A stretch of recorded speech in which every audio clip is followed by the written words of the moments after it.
Our verse this week is Psalm 127:1, which says, "Unless the Lord builds the house, the builders labor in vain.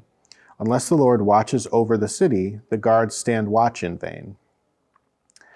This verse shows us that the key to success in any endeavor that we undertake is God's absolute sovereignty over every person and event. In any activity, we need God's blessing. All that we can accomplish in life will be worthless if God's not in it.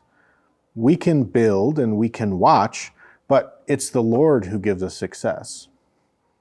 Now, that phrase, "unless the Lord builds the house," does not mean that God's actually picking up a hammer and nails and actually performing the construction work. It's speaking of God's direct involvement in our lives. The Hebrew word for house appears a lot of times in the Bible, and it's used literally to refer to temples and palaces and homes, but it's also used figuratively to refer to households and families, all of which are important structures in a person's life. The word represents not only a primary dwelling place, but also one's sense of self-identity, security, and place in this world. We cannot reasonably hope to have a fulfilling, truly successful life without God's help, guidance, and protection over our house.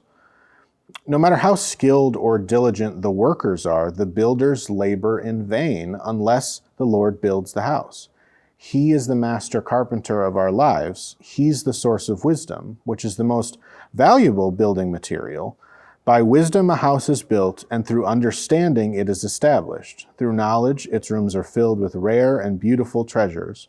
Proverbs 23, 3-4. So we all know that God has a plan for us, and we have a responsibility to cooperate in this plan. The builders of the house don't stop working, but they recognize that they need God's direction and blessing in their work. So as we labor, we need to remember that unless the Lord builds the house, our labor is in vain. This verse, with its condition that the Lord builds the house, contains both a warning and a promise. If you want success, align your plans with God's plan for your life. When that happens, you can't fail because you're following God's ultimate plan for your life. So as you go through this week, pray and really give thought to what God's plan in your life is. Ask God how you can begin to move to make sure that you're aligning with that plan. Have a great week.